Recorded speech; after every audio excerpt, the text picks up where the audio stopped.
চন্দনপুরের ঘন আর নির্জন জঙ্গলের পাশ দিয়ে এক বিশাল আর রহস্যময় নদী বয়ে যেত। সেই নদীর জলে অদ্ভুত আর ভয়ঙ্কর সব ঘটনা ঘটত, তাই কোনো মানুষই সেই নদীর ধারে যাওয়ার সাহস করত না। সেই চন্দনপুর রাজ্য শাসন করতেন সুলতান জাহাঙ্গীর। সুলতানের একটাই স্বার্থপর স্বপ্ন ছিল, তার যেন একটি ছেলে হয় যে তার সিংহাসনের উত্তরাধিকারী হবে। মেয়ে হলে সুলতান তাকে কোনোভাবেই মেনে নিতে পারতেন না।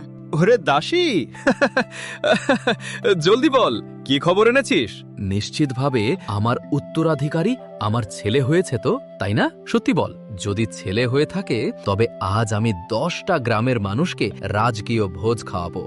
আপনার কন্যা সন্তান হয়েছে। আপনার রাজকুমারী এতটাই সুন্দরী যেন আকাশ থেকে কোনো নূর নেমে এসেছে। এত সুন্দর তো কোনো সাধারণ শিশু হতে পারে না। আপনি এই রহমত পেয়ে খুশি হন। কি বললি তুই? আমার মেয়ে হয়েছে? আমি এই বাচ্চাকে নিজের সন্তান বলে মানি না। আমাদের সাম্রাজ্যের জন্য একটা ছেলে দরকার ছিল। ছেলে, এক কাজ কর, তুই এই বাচ্চাকে এখনই ওই রহস্যময় নদীতে ফেলে দিয়ে আয়। এই মুহূর্তেই তোকে এটা করতে হবে। যদি কর, একে আমার চোখের সামনে থেকে দূরে নিয়ে যা। কিন্তু সুলতান, বেগম সাহেবার যখন জ্ঞান ফিরবে তখন আমি সেই হতভাগী মাকে কি জবাব দেব? আরে, বলে দিবি যে ওনার ছেলে হয়েছিল, যে জন্মানোর পরেই মারা গেছে। বেগমের জ্ঞান ফেরার আগেই তোকে এই বাচ্চাকে ওই খতরনাক নদীতে ফেলে দিতে হবে। জলদি কর। জি, কিন্তু হুজুর, ওই ভয়ঙ্কর নদীর তীরে আমি একা যেতে পারবো না। ওটা খুব ডরাবনা আর অলক্ষণে জায়গা। ওখানে একা যেতে আমার খুব ভয় লাগবে। তোকে একাই যেতে হবে। অন্য কাউকে সাথে নিলে এই খবর পুরো রাজ্যে ছড়িয়ে পড়বে। সবাইকে এটাই ঘোষণা করতে হবে যে বেগম সাহেবা এক মৃত পুত্র সন্তানের জন্ম দিয়েছেন। আমার কথা বুঝেছিস? যা এখান থেকে। আপনার যেমন আজ্ঞা সুলতান। আর হ্যাঁ, মনে রাখিস, আমাদের হুকুম মেনেই যেন প্রতিটি কাজ হয়, কোনো ভুল যেন না হয়। ঠিক আছে হুজুর, এখন কি আমি যেতে পারি? ঠিক আছে, যেতে পারিস তুই। ওই রাজ্যেরই সীমানায় নদীর অন্য এক শান্ত তীরের কাছে আরবাজ নামে এক গরিব জেলে থাকত। সে তার স্ত্রী জোয়ার সাথে নদীর ধারের এক ছোট্ট কুঁড়ে ঘরে বাস করত। আরবাজ রোজ তার নৌকা আর জাল নিয়ে মাছ ধরতে যেত। মাঝে মাঝে জোয়াও তাকে সাহায্য করার জন্য সাথে যেত। আর কত দূর হাঁটবো আমরা? সামনেই তো সেই ভয়ঙ্কর নদী শুরু হয়ে যাচ্ছে। আমাদের ওখানে যাওয়া উচিত নয়, ওখানে বিপদ আছে। আরে, আর একটুখানি সামনে চলো, ভালো আর বড় মাছ ওখানেই পাওয়া যায়। জায়গাটা এসেই গেছে। চলো চলো চলো, চলে এসো। মাছ বিক্রি করে আমাদের দিনকাল তো একরকম চলেই যায়, পেট তো ভরেই যায়। কিন্তু আমাদের যদি একটা নিজস্ব সন্তান থাকতো তবে আমাদের এই খালি জীবনটা আরো কত খুশিতে ভরে উঠত। আরে, ওই ওপরওয়ালা আমাদের কপালে সন্তানের সুখ লেখেননি। বাচ্চার কথা ভাবলেই আমার মনটা হাহাকার করে ওঠে জোয়া। সন্তান না থাকলে এই দুনিয়ায় মা বাবার কোনো সম্মান থাকে না। তুমি এক কাজ করো, দ্বিতীয় বিয়ে করো। যদি দ্বিতীয় স্ত্রীর ঘরে তোমার সন্তান হয় তবে... আরে না না, এসব কি পাগলের মতো কথা বলছো? আমি কোনো দ্বিতীয় বিয়ে করব না। থামো, আমার কেন জানি মনে হচ্ছে একটা ছোট বাচ্চার কান্নার আওয়াজ আসছে। তুমিও কি শুনতে পাচ্ছ? হ্যাঁ হ্যাঁ, আমিও শুনতে পাচ্ছি। চলো সামনে গিয়ে দেখি ব্যাপারটা কি। চলো। কিন্তু সামনে তো সেই ডরা বন্যা নদী। আরে একটু সাহস তো করো, বাচ্চার কান্নার আওয়াজ ওখান থেকেই আসছে। চলো। দেখো দেখো, নদীর ঢেউয়ের মধ্যে একটা বড় কাঠের সিন্দুক ভাসছে। ওর ভেতরে একটা ফুলের মতো ছোট্ট বাচ্চা আছে। আরে চলো এখান থেকে, না হলে খামোখা কোনো বড় বিপদে পড়ে যাব। চলো। আমি কোথাও যাব না। এই নিষ্পাপ বাচ্চাটাকে আমরা আমাদের সাথে বাড়ি নিয়ে যাব।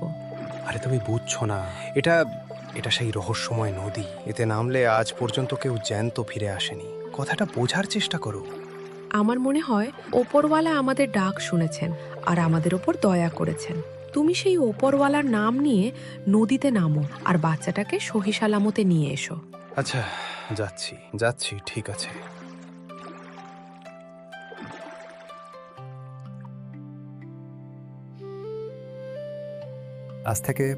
আজ থেকে এই ছোট্ট প্রাণটা আমাদের মেয়ে।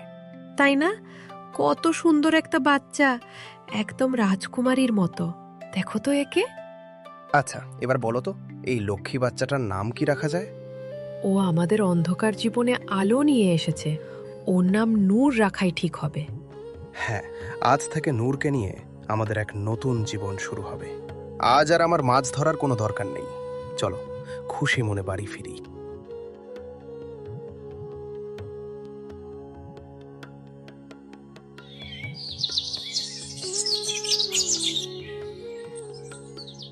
সময়ের চাকা ঘুরতে থাকলো। সুলতান তার মেয়েকে নদীতে ফেলে দেওয়ার ঠিক 1 বছর পর এক পুত্র সন্তান লাভ করেন, যার নাম রাখা হয় শাহ নেওয়াজ।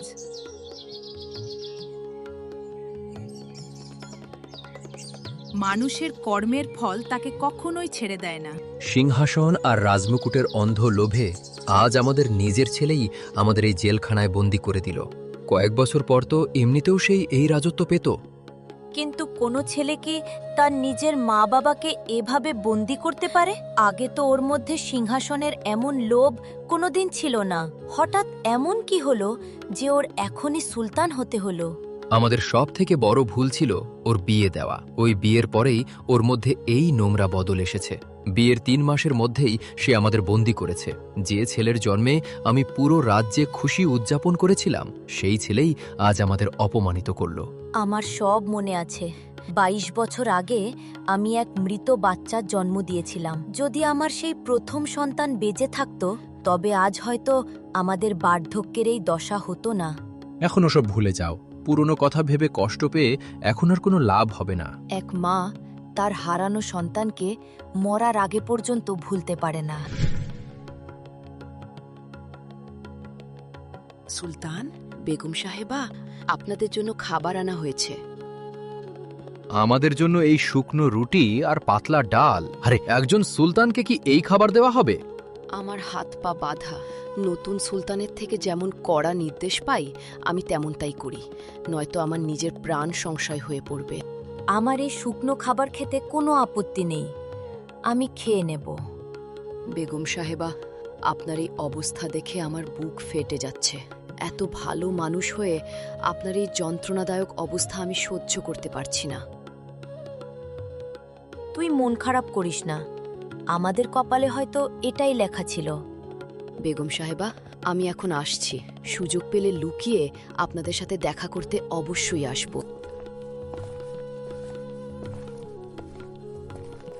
অন্যদিকে 22 বছরের নূর এখন এক অপরূপ সুন্দরী হয়ে উঠেছে। তার রূপ আর সরলতা এমন ছিল যে যে একবার তাকে দেখতো সে আর চোখ ফেরাতে পারত না। আম্মু আব্বু 7 সকালে নদীতে মাছ ধরতে চলে গেছে, আমিও ওনার কাছে যাব। তুই কোথাও যাবি না, সারাদিন এখানে ওখানে প্রজাপতির মতো উড়ে বেড়াস। ঘরে বন্দি থেকে আমি কি করব? আমার তো নদীর ঢেউ, খোলা আকাশ আর পাখিদের সাথে কথা বলতে ভালো লাগে। তোর বয়স এখন 22 বছর হয়েছে। এই বয়সে মেয়েদের এত চঞ্চল হওয়া ঠিক নয়। যখন আমি ছোট ছিলাম তখন তো আপনি আমাকে কোনোদিন বাইরে যেতেই দিতেন না, সব সময় ঘরেই বন্দি করে রাখতেন। একা বাইরে গেলে তোর কোনো ক্ষতি হতে পারত, তাই আমি তোকে যেতে দিতাম না।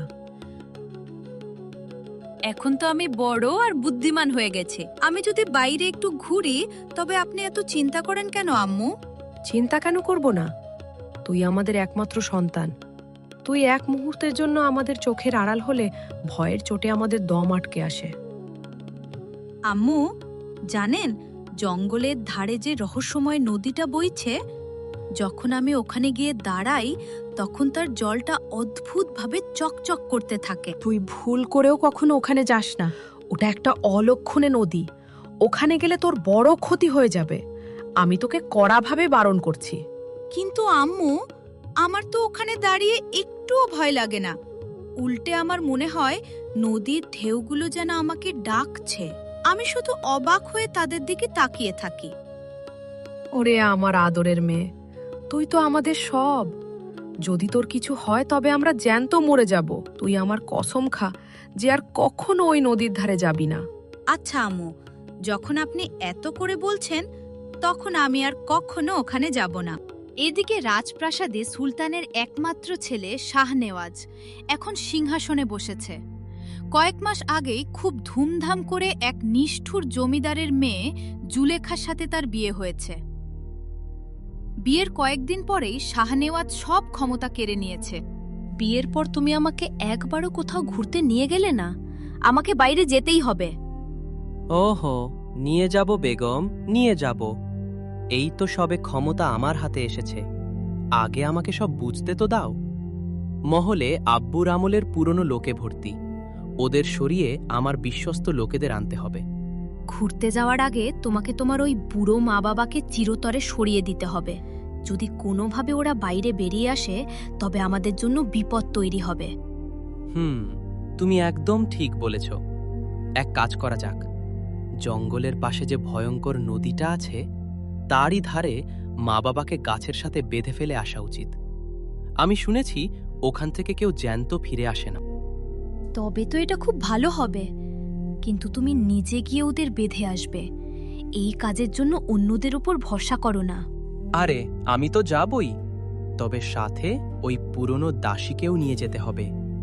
ও খুব বিশ্বস্ত আর ভীতু, ওকে যা বলা হবে ও তাই করবে। আমার আব্বু মহলের দেখভালের জন্য নিজের কিছু খাস লোক পাঠিয়েছেন, তারা কাল থেকেই কাজ শুরু করে দেবে। হ্যাঁ, কিন্তু কাল আমাকে একবার গ্রামে যেতে হবে। আমার সাথে নতুন উজিরও থাকবে, যারা এখনো খাজনা দেয়নি তাদের থেকে কড়াকড়িভাবে আদায় করতে হবে। কোনো গরিবের ওপর কোনো দয়া করা হবে না। আচ্ছা, এবার এসব কথা থাক, আমরা কোথায় ঘুরতে যাব সেই ব্যাপারে ভাবো। আমরা গুলশানে নূরের সুন্দর উপত্যকা দেখতে যাব। ওখানকার সৌন্দর্য আমরা দুজনে একসাথে দেখব। সত্যি আমার আর ধৈর্য ধরছে না। আরে একটু ধৈর্য ধরো মালিকা, আগামী মাসেই আমরা ওখানের জন্য বেরোব। এখন সকালে জলদি উঠতে হবে। চলো এবার বিশ্রাম করি। জোয়া কোনোভাবেই তার আদরের নূরকে একা বাইরে বের হতে দিত না। তার মনে সবসময় একটা অজানা ভয় কাজ করত যে ওই নদী বুঝি তার সন্তানকে কেড়ে নেবে। নূরও ইদানিং তার আম্মুর কথা মেনে একা বাইরে যেত না। সে তার বাবা আরবাজের সাথে মাঝে মধ্যে নৌকায় মাছ ধরতে নদীতে যেত। ওরে মা জননী, তুই আমার সাথে এই কড়া রোদে না এলেও পারতিস। আমার তো মাছ ধরতে আর জাল গুছিয়ে নিতে অনেক সময় লাগবে। এখন তুই এতক্ষণ এখানে খালি হাতে বসে কি করবি বলো তো? আব্বু, আমার ঘরের চার দেওয়ালে বন্দি থাকতে একদম ভালো লাগে না। আমিও আপনার সাথে জাল পাতবো আর আপনাকে সাহায্য করব। একদম না। খসখসে দড়ি আর জাল ঢানলে তোর এই নরম হাতে ফোসকা পড়ে যাবে। আমি এমনটা কিছুতেই হতে দেবো না। পড়ুক না ফোসকা, আপনার হাতেও তো খাটুনির ফোসকা পড়ে। আচ্ছা আব্বু, আপনি আর আম্মু আমাকে কোনো কাজই করতে দেন না কেন? না কোনো ভারী কাজ করতে দেন, না একা বাইরে যেতে দেন। আমার এসব একদম ভালো লাগে না। এখন থেকে আমি ঘরে সব রান্না করব আর সব কাজ আমিই সামলাবো। আরে পাগলি, তুই আমাদের একমাত্র ফুলের মতো মেয়ে। এত বছরের মান্ত করার পর ওপরওয়ালা তোকে আমাদের দিয়েছেন, তোকে দিয়ে আমরা কেন খাটাখাটুনি করাবো? এমন কি কখনো হয়? আপনি আর আম্মু দিন রাত কত কষ্ট করেন, কিন্তু আমাকে কেউ কিছু করতেই দেয় না। আমি আপনার কাজের বোঝা হালকা করতে চাই আব্বু। ব্যাস ব্যাস, অনেক কথা হয়েছে। এখন আমরা নৌকা নিয়ে আর এগোবো না। এখানেই তীরের কাছে জাল ফেলবো। তুই এখানে গাছের ছায়ায় চুপচাপ দাঁড়িয়ে থাক, ব্যাস, আর কিছু করিস না। ঠিক আছে আব্বু, তবে আমি একটু ওই সামনের পথটা দিয়ে হেঁটে আসি। মা, খুব দূরে যাস না, আমাদের চিন্তা হবে। নিজের খেয়াল রাখিস, বুঝেছিস? জি আব্বু, আপনি চিন্তা করবেন না, আমি এখনই ফিরে আসব। নূর জঙ্গলের সরু পথ দিয়ে কিছুটা দূরে হাঁটছিল। তখনই রাজপ্রাসাদের সেই বুড়ি দাসী ওখান দিয়ে যাচ্ছিল। কে তুই মা? এই জনমানবহীন জঙ্গলে তো কেউ আসে না। তোর মতো সুন্দরী আর ভোলাভালা মেয়েকে এখানে হাঁটতে দেখে মনে হচ্ছে যেন চারদিকে হঠাৎ নূর ছড়িয়ে পড়েছে। সামনে তো সেই ভয়ঙ্কর রহস্যময় নদী। আপনি ওদিকে কোথায় গিয়েছিলেন? আমার আব্বু আর আম্মু আমাকে ওখানে যেতে দেন না, বলেন ওই জায়গাটা ভালো নয়। আমি রোজ একবার করে এখানে আসি মা। ওই নদীর ঢেউয়ের মধ্যে নিজের এক অভাগী আর নিষ্পাপ সন্তানকে খুঁজতে আসি, যাকে আমি নিজের হাতেই থাক, কিন্তু আজ পর্যন্ত তার কোনো হদিশ পাইনি। তুই নিজের বাড়ি ফিরে যা মা। একা এই খতরনাক জঙ্গলে ঘুরলে তোর বিপদ হতে পারে। জঙ্গলের ধারেই তো আমাদের ছোট্ট বাড়ি, তাই আমার ভয় লাগে না। আর আমি এখানে একা আসিনি, আমার আব্বু আমার সাথেই আছেন। ওদিকে নৌকার কাছেই আছেন আমার আব্বু। মা, তোর হাতটা একবার দেখি তো। ইয়া খোদা, একই! তোর হাতে তো ঠিক সেই তীরের মতো জন্মদাগ রয়েছে। আমার চোখ একই দেখছে। আমার আব্বু আমাকে ডাকছেন, আমি যাচ্ছি।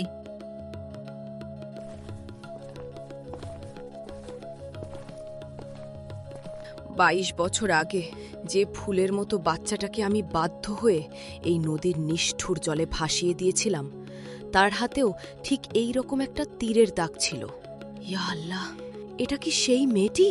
22 বছর ধরে আমি নিজের পাপের প্রায়শ্চিত্ত করতে রোজ এই নদীর ধারে আসি। যদি এটা সত্যি হয়, তবে আমাকে এই মেয়ের আসল পরিচয় জানতেই হবে, আমাকে খুঁজে বের করতেই হবে।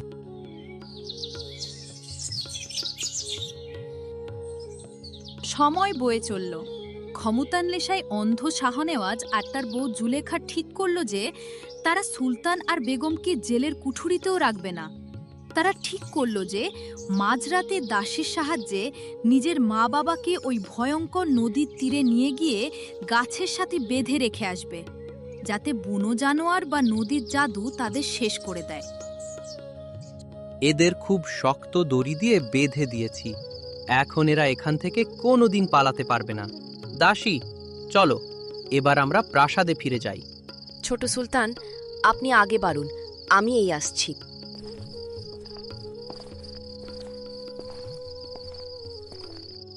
সুলতান, বেগম সাহেবা, আমি আপনাদের হাত আর মুখের বাঁধন খুলে দিচ্ছি।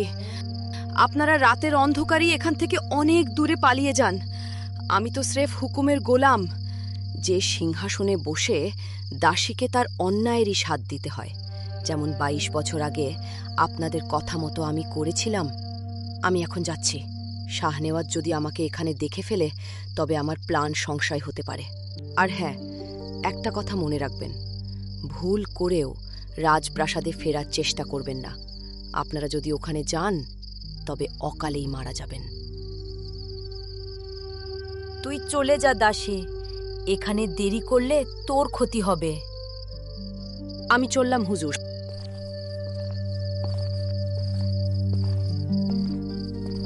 সুলতান, এই দাসী কি বলে গেল? বলছিল যে 22 বছর আগে আপনি কিছু করেছিলেন। বেগম, দাসীর কথা আমি ঠিক বুঝতে পারিনি। বয়সের সাথে ওর মাথাটা গেছে। আমাদের এখান থেকে তক্ষুনি পালাতে হবে। ঘুটঘুটে অন্ধকার, চলো এখান থেকে বেরোই।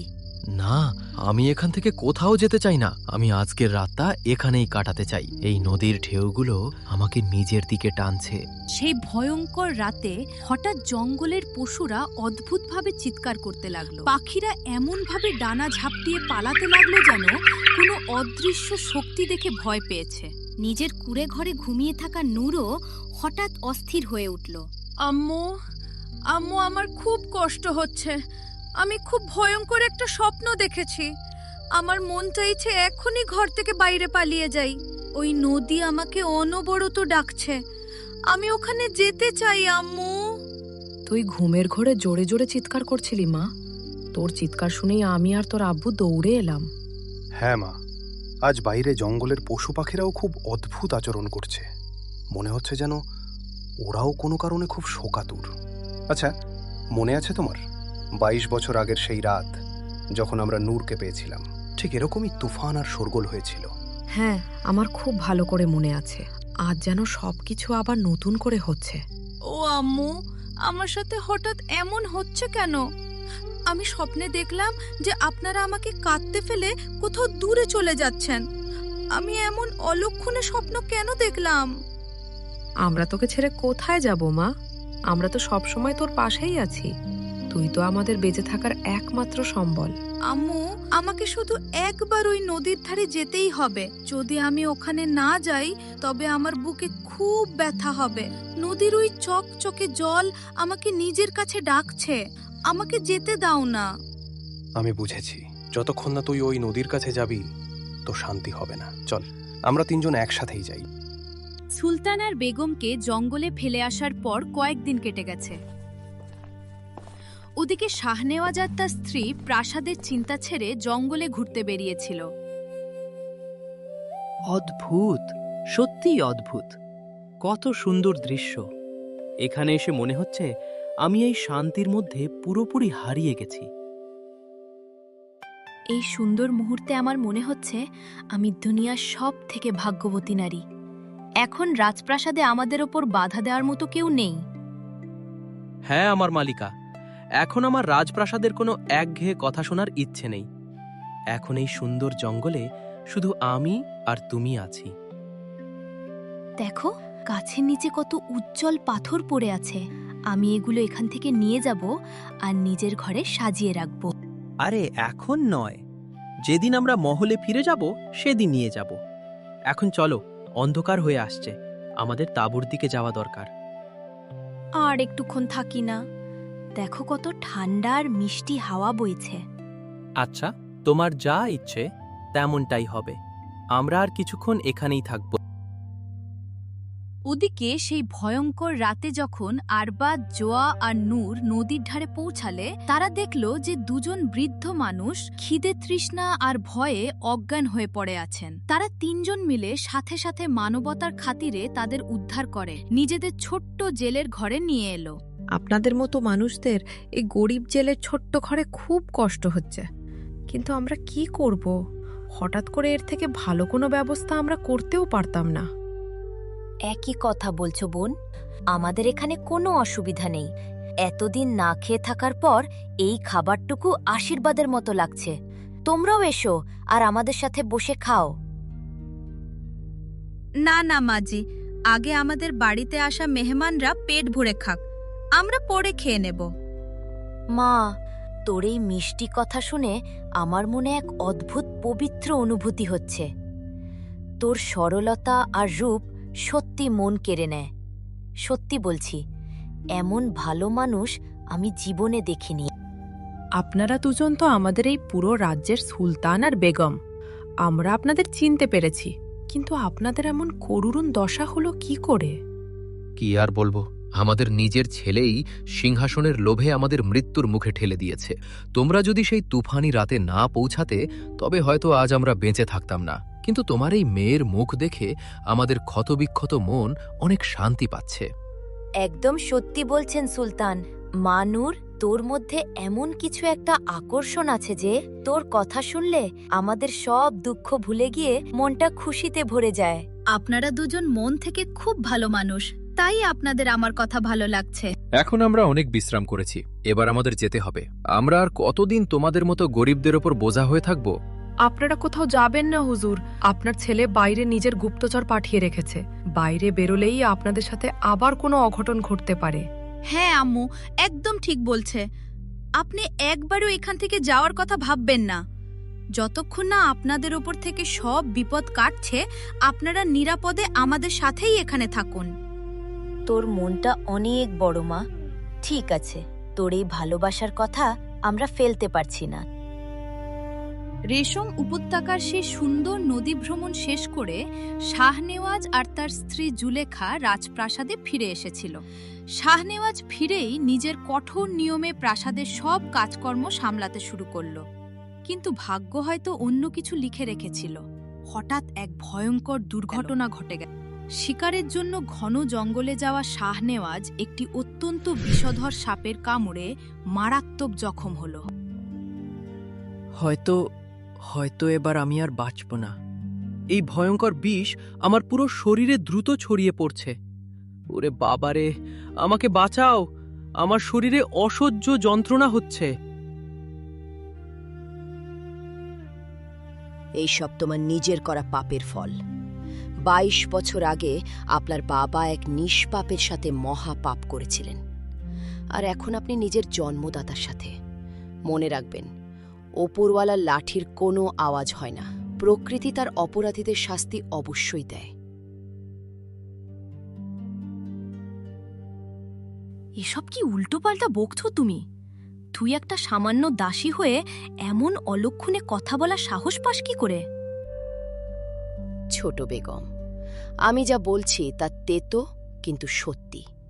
22 বছর আগে সেই রাতে বেগম সাহেবা এক নূরের মতো মেয়ের জন্ম দিয়েছিলেন, কিন্তু শুধুমাত্র মেয়ে হওয়ার কারণে আপনার শ্বশুর সুলতান তাকে ওই ভয়ঙ্কর নদীতে ফেলে দেওয়ার হুকুম দিয়েছিলেন।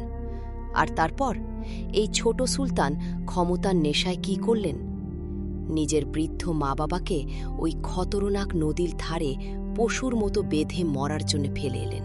এবার দেখুন, এখন সেই শাহানেওয়াজ সাপের বিষে মরার জন্য ছটফট করছে। ছোট বেগম, আপনিও নিজের কর্মফল নিয়ে সাবধান থাকুন। ওপরওয়ালার বিচার আর পাপ কাউকে ছেড়ে কথা বলে না। আমি সত্যি মহা পাপ করেছি। আমি আমার জন্মদাতা মা বাবাকে অকালে মরার সাজা দিয়েছি।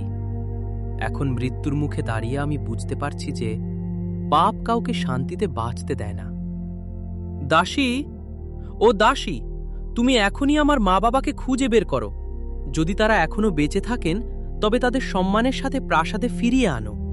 নিয়ে এসো তাদের, আমার তাদের কাছে ক্ষমা চাই। আমি আজই এখনই তাদের খোঁজার ব্যবস্থা করছি।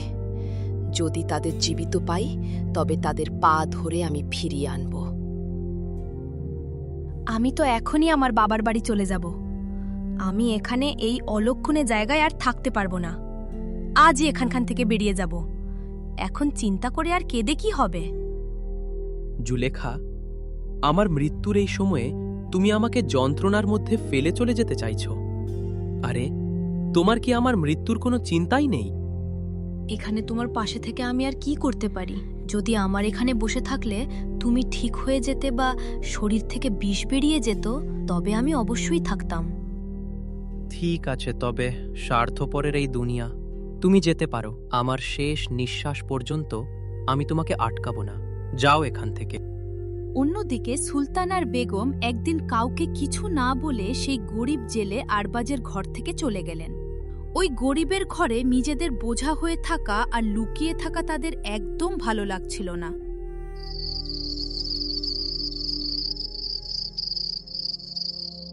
আরবাজ, যখন থেকে ওই দুজন অতিথি আমাদের বাড়ি থেকে চলে গেছেন, তখন থেকে আমাদের নূর খুব মনমরা আর চুপচাপ হয়ে গেছে। ও ঠিক মতো খাওয়া দাওয়াও করছে না। যে মেয়ে পুরো বাড়িতে পাখির মতো কিচিরমিচির করত, চঞ্চল ছিল, সে এখন একদম চুপচাপ আর গুমসুম হয়ে গেছে। আরে, ওই দুজন বৃদ্ধ মানুষের মধ্যে এমন কি জাদু আছে যে আমাদের ফুলের মতো মেয়েটা এমন পাগল হয়ে গেল? কেন ওদের জন্য রাত দিন এত অস্থির হচ্ছে? এর পিছনে আসল রহস্যটা কি জোয়া? এমন নয় তো ওদের সাথে আমাদের নূরের কোনো পুরনো বা রক্তের সম্পর্ক আছে? আরে, তুমিও কেমন পাগলের মতো কথা বলছো? আরে বাবা, এই মেয়ে আমাদেরই মেয়ে। একে আমরা নদী থেকে পেয়েছি। এই দুনিয়ায় আমাদের ছাড়া ওর আর কারো সাথে কোনো সম্পর্ক নেই। আর যদি দরকার পড়ে তবে আমরা সব কিছু ছেড়ে এখান থেকে অনেক দূরে চলে যাব, অন্য কোনো গ্রামে গিয়ে থাকব। হ্যাঁ, তুমি ঠিকই বলেছ আরবাজ। আমরা কোনোভাবেই আমাদের নূরকে হারাতে পারবো না। আমরা ওকে নদীর ঢেউ থেকে, মৃত্যুর মুখ থেকে তুলে এনেছিলাম। ওকে পেয়ে আমরা আমাদের নিঃসন্তান হওয়ার সব কষ্ট ভুলে গিয়েছিলাম। নূরই আমাদের বেঁচে থাকার একমাত্র কারণ, আর সব কিছু। ওকে ছাড়া আমরা বাঁচতে পারবো না। ঠিক আছে, তবে কালকেই রাতের অন্ধকারে আমরা সব গুছিয়ে এখান থেকে চিরতরে দূরে চলে যাব। আমাদের ওর বিয়েও তো দিতে হবে, যাতে ওর নিজের একটা সংসার হয়। হ্যাঁ, আমরা ওকে ভালো ঘরে বিয়ে দিব। তারপর আমাদের উঠোনে নাতি নাতনিরা খেলবে। আমাদের বার্ধক্য ওদের সাথেই হাসি মুখে কেটে যাবে। কিন্তু সত্যি বলতে, ইদানিং নূরকে নিয়ে আমার খুব ভয় লাগছে। ওর অদ্ভুত আচরণে আমার বুক শুকিয়ে যাচ্ছে। হ্যাঁ, তুমি একদম ঠিক বলেছ জোয়া। আমারও মনে মনে খুব ভয় লাগছে। আজ রাতেই নৌকায় সব মালপত্র গুছিয়ে নিতে হবে। কাল সকালে আমরা সময় পাবো না। চলো, জলদি করো, কাজে লেগে পড়ো। হ্যাঁ, আমাকে সবকিছু তৈরি করতে হবে। কিন্তু ভাবছি, নূর কি এত সহজে মেনে নেবে?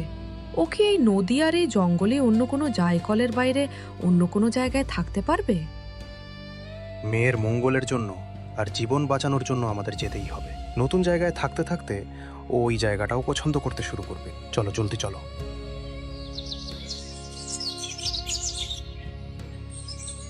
শাহানেওয়াজকে সাপে কাটার পর সেই দাসী পাগলের মতো সুলতান বেগমকে পুরো জঙ্গলে হন্যে হয়ে খুঁজছিল। এরই মধ্যে প্রাসাদে শাহানেওয়াজ যন্ত্রণায় ছটফট করতে করতে মারা যায়। দাসী জঙ্গলে ঘুরতে ঘুরতে অবশেষে সেই জেলে আরবাজের ঘরে পৌঁছায়। আরে মা, তুই এখানে? জি, এটা তো আমাদেরই বাড়ি, কিন্তু আপনি আপনি এমন দিশেহারা অবস্থায় এখানে কেন এসেছেন? আমি অনেক দিন ধরে পাগলের মতো আমার সুলতান বেগমকে এই জঙ্গলে খুঁজছি। আজ সারা জঙ্গল তোলপাড় করতে করতে ভাগ্য আমাকে তোর এই বাড়ি পর্যন্ত নিয়ে এলো। ওনারা তো কিছুদিন আগে আমাদের এখানেই ছিলেন, তারপর একদিন কাউকে কিছু না বলে চুপচাপ চলে গেলেন। তুই কি তোর মা বাবাকে এখানে বাইরে ডাকতে পারবি মা? হ্যাঁ, আমি এখনই ডাকছি। আম্মু, আব্বু, বাইরে এসো, কেউ এসেছে। আরবাজার জোয়া কুড়েঘর থেকে বাইরে আসে। আপনি আপনি এখানে কি করছেন? আমি আমার সুলতান আর বেগম সাহেবার জন্য পাগলের মতো খুঁজে বেড়াচ্ছি, কিন্তু তাদের এই জঙ্গলে কোথাও পাচ্ছি না। ওনাদের একমাত্র ছেলে শাহনেওয়াজ সাপে কাটার যন্ত্রণায় মারা গেছে।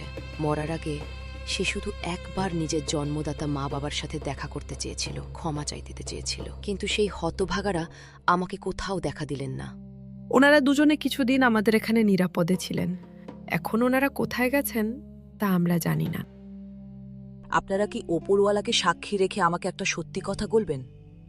সত্যি করে বলুন তো, এই মেয়েটা কি, এটা কি সত্যি আপনাদের নিজের মেয়ে? আপনি সব কি আজে বাজে কথা বলছেন? এই আমাদেরই মেয়ে, আমাদের একমাত্র প্রাণ।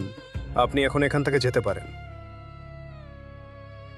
আমি আপনাদের অনেক আগে থেকেই চিনি জেলে ভাই।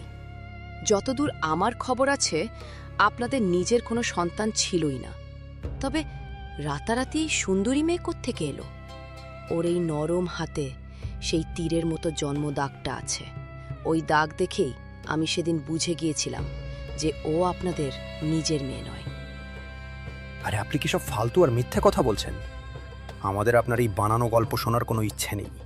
যান এখান থেকে। আম্মু, আব্বু, এই মহিলা কি বলছেন? সত্যি কি আমি আপনাদের মেয়ে নই? মা, তুই ওনার কথা একদম কান দিস না। এই মহিলা নিজের দুঃখে যা নয় তাই বকছেন। আমি কোনো কথাই বাতাসে বলছি না। ওপরওয়ালাকে ভয় পান, আর যেটা সত্যি সেটা এই বাচ্চাকে জানিয়ে দিন। যেটা সত্যি আমরা সেটাই বলছি। হ্যাঁ, এটাই সত্যি। ঠিক আছে, আমি এখন সুলতান বেগমকে খুঁজতে আবার জঙ্গলে যাচ্ছি, কিন্তু আমি এই সত্যিটা সাথে নিয়েই আবার ফিরে আসব। আমিও আপনার সাথে এই জঙ্গলে ওই সুলতান বেগমকে খুঁজতে যাব। সুলতানার বেগম সেই গরিব জেলের বাড়ি থেকে লুকিয়ে পালানোর পর জঙ্গলের মাঝখানে এক বিশাল বটগাছের নিচে খিদে তৃষ্ণায় ক্লান্ত হয়ে বসেছিলেন। ওরে বেগম, আমরা জীবনে যে মহা পাপ করেছি, আজ তারই ভয়ঙ্কর সাজা আমাদের পেতে হচ্ছে। কিন্তু সবথেকে বড় দুঃখ হলো যে একদম নির্দোষ হয়েও আমার পাপাপের সাথে সাথে তুমিও এই সাজা পাচ্ছ। আমি আর তোমার এই কষ্ট সহ্য করতে পারছি না। আপনি এমন কি মহা অপরাধ করেছিলেন সুলতান? আমাকে আজকে বলে দিন। আমি বলছি বেগম সাহেবা যে উনি আপনার সাথে কি মহা অপরাধ করেছিলেন। 22 বছর আগে সেই ভয়ঙ্কর রাতে আপনি এক জীবিত, সুন্দর আর ফুলের মতো রাজকন্যার জন্ম দিয়েছিলেন, কিন্তু আপনার জ্ঞান ফেরার ঠিক আগেই সেই নবজাতক শিশুকে ওই ভয়ঙ্কর নদীতে ফেলে দেওয়ার হুকুম দেওয়া হয়েছিল। এই ঘিন কাজটা অন্য কেউ নয়, আমাকে দিয়ে জোর করে করানো হয়েছিল। যদি আমি হুকুম না মানতাম তবে সুলতান সেই রাতেই আমাকে শেষ করে দিতেন। সেই দিন প্রচণ্ড বৃষ্টির মধ্যে আমি একটা কাঠের টুকরিতে আপনার নিষ্পাপ বাচ্চাকে রেখে ওই নদীর ঢেউয়ে ভাসিয়ে দিয়েছিলাম। তখনই হঠাৎ আরবাজার জুয়া নূরের সাথে দিশেহারা অবস্থায় সেখানে পৌঁছায়। আর এই নূরই আপনাদের সেই হারিয়ে যাওয়া মেয়ে সুলতান। হ্যাঁ, 22 বছর আগে সেই তুফানি রাতে আমরা আমাদের নৌকা নিয়ে নদীর ধারে গিয়েছিলাম। তখন আমরা ঢেউয়ের মধ্যে থেকে সেই ঝুড়িতে একটা বাচ্চার কান্নার আওয়াজ শুনি। আমরা তাকে তুলে বাড়ি নিয়ে যাই, আর তারপর নিজের আপন সন্তানের মতো জান দিয়ে বড় করেছি।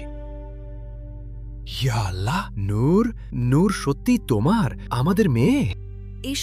এসব আজ আমি কি শুনছি? আমার আসল পরিচয় কি?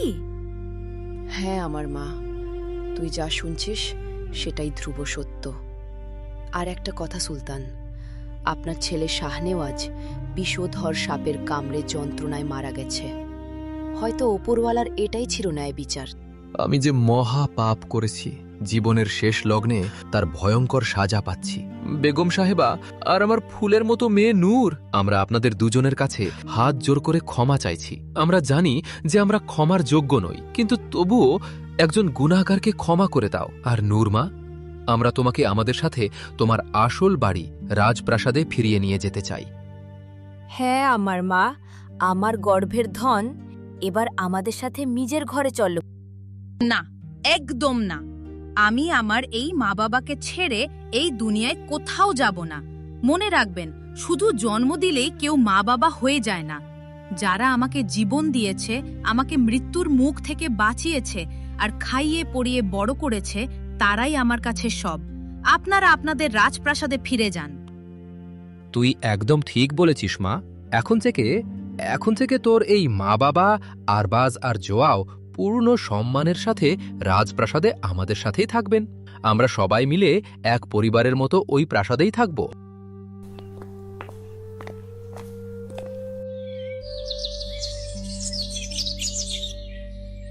এরপর কয়েক মাস কেটে গেল। সবাই নিজেদের মান অভিমান ভুলে রাজপ্রাসাদে সুখ, শান্তি আর ভালোবাসা নিয়ে একসাথে জীবন কাটাতে লাগলো। আজ থেকে আমার এই রাজ্যে আর কখনো কোনো গরিব, জেলে বা অসহায় মানুষের ওপর কোনো অত্যাচার হবে না। রাজপ্রাসাদের যত পুরনো মানুষকে বের করে দেওয়া হয়েছিল তাদের আবার সম্মানের সাথে ফিরিয়ে আনা হবে। আমার মেয়ে নূর, এখন থেকে এই রাজপ্রাসাদ আর রাজ্যের অর্ধেক দায়িত্ব তোমারও। আজ থেকে আরবাজ আর নূর মিলে এই প্রাসাদের সব দায়িত্ব আর বিচার ব্যবস্থা সামলাবে। এখন আর শুধু অতিথি নন, এই প্রাসাদের অবিচ্ছেদ্য অংশ। আরে সুলতান, আপনি এসব কি বলছেন? আপনি আমাদের আপনার দরবারে আশ্রয় দিয়েছেন, এত সম্মান দিয়েছেন, এটাই আমাদের জন্য অনেক। আমাদের মেয়ের সাথে সবসময় থাকতে পারছি। আমাদের মতো গরিবদের জন্য এর থেকে বড় সম্পদ আর কিছু হতে পারে না। আমার মা বাবা যেখানে থাকবেন, আমিও ওনাদের সাথে সেখানেই থাকব। এই প্রাসাদের সিংহাসন বা ক্ষমতার প্রতি আমার মনে কোনো লোভ নেই। আমরা সবাই শুধু একসাথে এক পরিবার হয়ে ভালোবাসায় থাকতে চাই। এরপর সবাই নিজের ভুল থেকে শিক্ষা নিয়ে রাজপ্রাসাদে সুখ, শান্তি আর সাম্যের সাথে জীবন কাটাতে লাগলো। জয় হলো মনুষ্যত্ব আর ভালোবাসার।